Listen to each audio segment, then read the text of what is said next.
erkaklar ham aslida ayol degan. Men bitta ma'lumotni o'qib qoldim va mana shunga fikringizni bildira olasizmi? Masalan, juda ham provokatsionniy va ham o'zimga qiziq tuyuldi. Zo'r ma'lumot ekan. Erkaklar ham aslida ayol degan. Nima deb o'ylaysiz? Nima gap yotibdi buni tagida? Davlat menga sizlarningiz qiziq. Nima deydi? Buni ochib berishingiz qiziq, davlat. Siznikini eshitdik. Erkaklar ham aslida ayol. To'g'risi nima maqsadda aytilgan, nima o'tda tagida yozilgan bilmayman, lekin meni yuragimga jiz etdi. Menga kelgan narsa albatta men qalbshunosligimdan kelib chiqib, hammani ichida ham, erkakning ichida ham qalb bor degan o'sha atvetlar kelishni boshladi.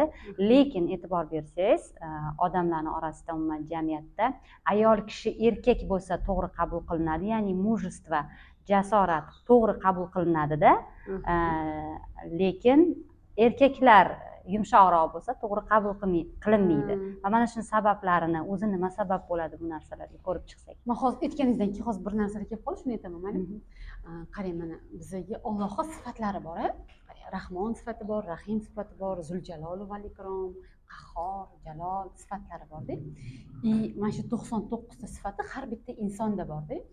Rahmon erkak, Rahim ayol, to'g'rimi? Jalol erkak, Ikrom ayol deylik.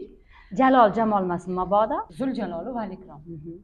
Birinchi jaloli, undan keyin ikrom keladi deydi. Qiziq, hozir совпадение aytdingiz. Sizni interpretatsiyangiz, ya'ni siz aytayotgan variant men uchun yangilik, lekin men jamol va jalol variantini eshitdim. Bunga nima deysiz? Keling, jalol boyagindagi variantingiz, o'zingiz variantingizni avval ochib bering, keyin unga qaytamiz. Xo'p. Endi qarang, men siz bergan fikringizga o'zimni qamay aytaman, fikrimni aytaman. Alloh har xil sifatlari bor. Misol uchun menda jalol sifati bor-da, bor. Menda kuchli bo'lgan, ya'ni murskoy energiya meni baland bo'lganda, jalol sifati bor. Endi qarang. Rahmon, Rahim, ya'ni anaqa nima deydi, ayol sifatlaridan qanaqa bor edi? Mehribon sifatlardan hozir aqlimga kelmayapti. Kommentariyada yozib boringlar. Qanaqa ayollikka tegishli qanaqa sifatlari, ya'ni tilim uchida ketib qoldi. Alloh shu ayollikka tegishli, ya'ni Halim shu sifatlari bor, mehribon sifatlari bor. Endi qarang. Halim sifati erkaklarda bormi? Bor. Bor. Mehribonlik sifati ham bor. Bizda ham xuddi shunaqa erkaklik sifatlari ham bor, ayollik sifatlari ham bor.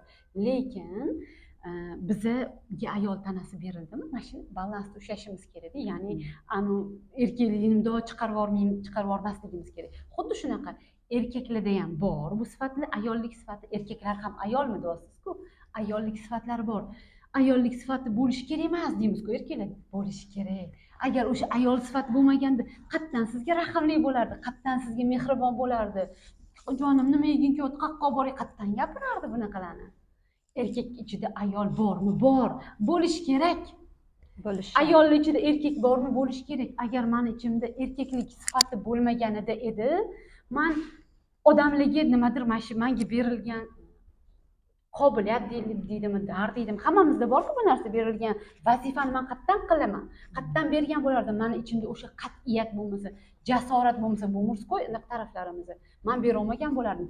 Hammamizga kerak важный narsa balans ekan, juda muhim narsa ekan. Mana shu doza to'g'risida, balans to'g'risida menda rosa oxirgi payt ochilishda bo'ldi-da, rosti. Shunaqangi hamma narsani anaqasi ekan, shu doza. Balans va garmoniyada qaysi biri muhim? Balansmi, garmoniyami?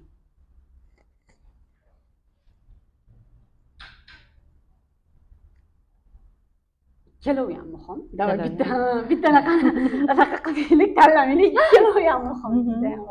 Qachon, qayerda odamlar masalan bilimlarni olyapti, chuqur ishlar ketyapti, masalan ong o'syapti odamlarda, qaysi birini qachon qo'llash kerak? Qarang, mana yoki biri kerak emas. Ayniqsa qachon, qayerda? Chuqur bilimlar berasiz-ku. Chuqur bilimlar berayotganda doza важный ekanda. U odamning talabi bo'lishi mumkin, ber, olaman deyishi mumkin, lekin u hali tayyor bo'lmaganini hisobigacha разрушение bo'lib ketib qoladi. Mana o'zingiz ham eshitgansiz-ku, men ustimda ishlagan edim, dabdala chiqib ketdi hamma narsa. Ehtiyoj katta bo'lgani bilan ong tayyorgarligiga qarab berish kerak. Ong bilan tana tayyorgarlik juda ham важный ekan, tayyor bo'lish kerak ekan. Hozir qarang, menda yana shu o'rinda shu joyga savol kelyapti. Hozir odamlarimizga ayol erkak bo'lishidan qat'iy nazar o'zbek aholiga nima kerak bizdan? Qaysi bilim kerak? Ha. Nimani qayta beryapmiz? qiyin bo'lsa kerak hozir. O'zingizni qarashlaringiz, o'zingizni kuzatganlaringiz. Lekin o'zim kuzatganim bo'yicha O'zbekiston vosh moshni ketyapti, bilasizmi? Dahshat. Qaysi tomonda moshniligini his qilyapsiz? Qani, men o'zimnikini hozir aytaman. Men moddiy tarafdan qaraydigan bo'lsam, mana anaqamizdagi davlatimizdagi rivojlanish vashida mana chet hamma kelib hayronda. O'zbekiston deganda chet eldagi insonlarni xayoliga ana ota arabalarda ketayotgan, uylarda yashayotgan mana shunaqa qanaqalik kelar ekan deb. O'zbekiston ozgina mana qozonlar ham yetishyapti deb bir 5-6 yilda bizdan o'tib ketadi bular deyapti-da. Ammo talaba o'sha yerlardan o'tib ketadi. Vosh zo'r rivojlanish. Tashqaridan rivojlanish, ichkaridan rivojlanish qanaqa ketyapti? Moshni ketyapti. Qalbimizda qanaqa rivojlanish ketyapti? Ongimizda qanaqa rivojlanish ketyapti? Hozir men o'zimni oldimga qanaqalik yashadi. Oxirgi paytda erkaklar ham kelishdi konsultatsiyaga. Ayolim nima qilsam qilay ajrashaman deb turib olgan. Ularda yo'q ajrashish. Erkaklarda emas, erkaklar saqlab qolishga harakat qilyapti-da, oilasini aytadi. Nima bo'lmasa mana bunaqa qilyapti. Xotin nechta bunaqalarni variant ko'rdim-da. Nima etsa qiladi, pul hozir oldimizda katta muammo pul bo'lgan-ku, faqat puldan muammo bo'lsa ajrashish mumkin, bir narsa qilish mumkin. Bo'lmasa ham jiddiysan hamma narsa. Kerak bo'lsa unga ham jiddiysan deyilgan. Hozir hamma narsa qilinyapti, ayol yo'q. Masalan, yonimda o'zim yomon his qilyapman. Yaxshi his qilmayapman, nekomfortno, bir narsa. Bu ham skachok, katta skachok. Ya'ni doim bostirilib kelingan-ku, u hissiyotlarni his qila olmagan, shuni nekomfortno bo'layotganini his qilisha olmagan-ku ayollar. Bu yerda ayollar ham anaqasi bor-da, chunki ayol hali o'zini emosiyalarini tanimaydi, o'zini ichida nima jarayonlar bo'layotganini bilmaydi. Ancha tanib qoldik-a? Ancha tanib qoldik. Qizim aytadi, anaqa deydi. Ojon deydi, mana siz pokoleniyangizda, sizdan oldingi pokoleniyada deyapti, ayollar faqat bostirilgan deyapti-da, bostirilgan, faqat boshqalar uchun qurbon qilingan, boshqa anaqa qilingan deydi. Hozirgi o'sha bizani pokoleniyaga kelib deyapti, naborot teskarisi bizani hozir pokoleniya juda ko'pchilikda anaqa qiling deyapti. Erkaklarni qadrsizlashtiriladi, pastga botirilyapti-da erkaklarni. Haqiqatda men o'sha narsani ham e'tibor berdim va endi ayollarga nima kerak? Aynan mana qarang, erkakni qadrlashda qadrsizlantirishda davom etaversak, o'zimizni og'rig'imizni deb birovga yopishaversak, uni davolayotgan paytda chiqib ketadi-yu, reaksiya bo'ladi tanada, to'g'rimi? Terapiya ketsa ham, boshqa bo'lsa ham. Shu paytda biz erkaklarga nima yordam bera olamiz? O'zimiz chiqib olishimiz kerakmi to'liq? Yoki baribir razrушениyani norma qabul qilish kerak? Menimcha hozir qarang, общий katta kartinkadan aytyapman-da. Mana shuni aytib oling, общий mana katta kartinka bor, keyin bundoq tushganda bor, keyin rollarning ichiga kirish bor, maydalash bor-da. Katta kartinkadan aytayotganda, bu anaqada, borliqda, bu 18 ming olamni bitta частida shunaqangi hamma narsa adolatliki, bir-biriga shunaqangi matematika to'g'ri ketadi. Bilasizmi, bu anaqada yer, quyosh hamma anaqalar planetalar aylanadi-ku. Millisekundiga adashsa, anaqa bo'lib ketib qolsa, mabodo sekinlashsa, anaqa tezlashsa, butun vселенная разрушение bo'lib ketar ekan. Alloh sistemasini qarang, adolatsiz degan narsa yo'q. Adolatli shunaqa darajada. Hozir men aytayotgan narsam, ayollar bostirildi, endi buni anaqasi bo'lishi kerak-ku, skachoka bo'lishi kerak-ku. Erkaklar bostirilyapti endi. Endi deyapti, bizdan keyingi pokoleniya balans ushlashni o'rganadi deyapti. Qarang, erkaklik bostirilmayaptimi? Erkaklik bostirilyapti hozir. Erkaklik bostirilma, hamma narsada ayollar-ku, erkaklik bostirilyapti. Erkaklar Menimcha bitta tarafdan balansda shu. Da. Lekin bu balansni polni ustiga chiqib olish, anaqa qilish kerak emas, hamma o'zini anaqasini, dozasini, garmoniyasini bilish kerak. Men balans qachon muhim? Men o'zim his qilgan narsa. Hozir keldi u savolim, javobini ham hozir beraman. Balans yerda muhim. O'zi borliqda balans, siz balansni buzsangiz ham, buzmasangiz ham turaveradi. Lekin garmoniya hamma joyda baribir muhim. Garmoniya hamma joyda kerak. Balans ko'proq material dunyoga tegishliroq deb o'ylayman. Meni his qilishim shunaqa. Balans menimcha butun vселенная strukturasi. Da, lekin shunaqa. Lekin garmoniya baribir hayotiy narsa-da, razrушение agar balansda uchraydi.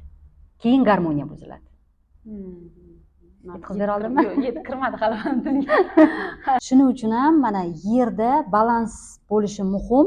Balans bo'lgandan keyin borliqni energiyasidagi garmoniya o'z-o'zidan ishga tushadi. yerda shu narsani Biz qanaqadir anaqa ta'sir o'tkaza olamizmi bu narsalarga? albatta aytaymi qaysi tarafiga ta'sir o'tkaza olamiz.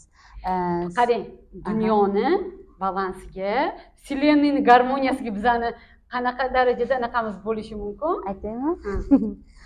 o'zimizni hayotimizdagi balansga keltirib olsak, biz bitta qismcha sifatida уже garmoniyaga xizmat qilayotgan bo'lamiz. Ikkita tarafi bor. Hop. Bizani bu yerda ta'sirimiz bor. Ikkinchi variant, вообще ta'sirimiz yo'q. Aslida вообще ta'sirimiz yo'q. Aslida вообще Endi ta'sirimiz qarang, yo'q. Biz sizlar shunaqangi Allohning strukturasini moshina ishlaymiz. lekin biz inson bo'lib boshqa mavjudotlardan yer sayyorasida qanaqadir oliy o'rinroqda turamiz-ku, oliy o'rinda turganimiz tarafidan qarasak, bizni xizmatimiz birlasha olishimizda. Garmoniya u yoqda ta'sirliroq, biza kattaroq ish qilishimiz uchun yer sifatida birlasha olib, shu balansga kelishimiz kerak. Balans ya'ni bitta inson tarafdan emas, oilaviy, jamiyat, butun yer yuzi balansga kelib, keyin xizmat qila oladi, keyin garmoniya bo'ladi. Balansga kelmasligimiz uchun nimalar bo'ldi dunyoda? Razрешение. Uylarga yopildik. Hech kim bir bilan gaplashmasa 2 metr nariyog'ida tursin. Yo'sa, чтобы birlashmaylik, uzoqlashaylik bir-birimiz bilan. Atayin alohida qilindiki, bu hamma narsa haqiqatdan yuqori tomondan juda ham to'g'ri boshqariladi va biz shunchaki uni o'ynab beramiz rolini. To'g'ri o'zimizni rolimizni o'ynashimiz kerak, to'g'ri o'zimizni vazifamizni qilishimiz kerak. Birovniki birovni aralashib bo'lmaydi. Haqiqatda shu личный granitsalar haqiqatda material olamda, ya'ni jismoniy tana tarafidan kerak bo'lsa cheklab qo'yildi, ayniqsa Covid paytida. Keyin inson o'ziga kelib olgandan keyin bir-biriga qo'shilib ketish boshlandi. Hozir e'tibor bersangiz, hamma deyarli ko'p bir bo'lib yurib birlashib ketyapti. Lekin alohidalar menga qiziq. Alohidalar Nimaga alohida? Nega u yoqqa kirmayotgani qiziq savol. Hozir dunyoni anaqalar kirib ketaman, men hozir hayolimda anaqasi. Endi shu o'zimizga tegishli joyi balans bo'lganda va garmoniyaga kelishimizda o'zimizga tegishli bo'lganda, endi qaytamiz haligi savolimizga. Boyagi savolimizga qaytamiz, ya'ni erkaklar umuman ayollik haqiqiy erkaklikmi, erkaklik haqiqiy ayollikmi? Boyagi savolimiz. Qani siz ayting? Men boya o'sha ko'rib qolgan ma'lumotimni shunaqa qabul qildim. Ya'ni haqiqatda erkakni hozir ayollik sifatlari yuzaga olib chiqadi. Ya'ni uni qalbi. Qalbda ayollik sifatlari ko'p. Aslida qalbni o'zini ayol, erkak deb bo'lmaydi, lekin ayollik sifatlari ko'proq qalbda bor. Shuning uchun hammada qalb bor. Erkak kishida ham qalb bor, ayol kishida ham qalb bor. Shu ma'noda meni e'tiborimni tortgan ma'lumotda men shunaqa xulosaga keldim. Demak, erkaklar ham o'zi nimani xohlaydi, pul topishda ham hattoki o'zini qalb yo'lidan ketishi kerak. Mayli u balkim biznesmen bo'lar, biznesda qalbga qarab oqish kerak. Chunki bozorda ham talablar o'zgarib ketyapti, разрушение nimaga ketyapti? Erkaklar ham, masalan, erkaklik energiyadagi kasblar ham sekin-sekin qalb kasbiga o'tkazilsa, qalb oqsagina pul aylanadi. Balki pullar yo'qolib ham ketar. Boshqa narsalar bo'lib ketadi. Hozir endi bu uzoqlarni ko'rish emas, hozir bo'layotgan narsalarni aytyapman.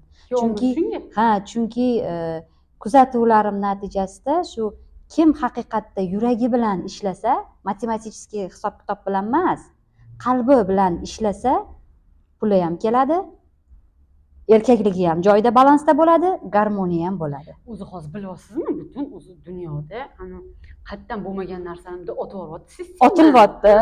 Nimaga hozir mana blogerlar zo'r bo'lib ketib qoldi? Biz shuncha yil o'qib shu darajaga yetmadik, ili shunaqa pul topmayapmiz. Nima? Chunki qalbiga ulanayapti, просто o'zi bo'lyapti. Ko'p joyda mana shuga уже ulanmasa endi o'taveradi. Sizlar nima fikrdasizlar? Bu fikrimiz, ya'ni bu o'qib qo'ygan ma'lumotimizga qanaqa fikringlar bor? Kommentariyalarda yozib qoldiringlar. O'zi ahmoqona fikrmi yoki bu fikrni qarab o'rganib ko'rish kerakmi? Rahmat.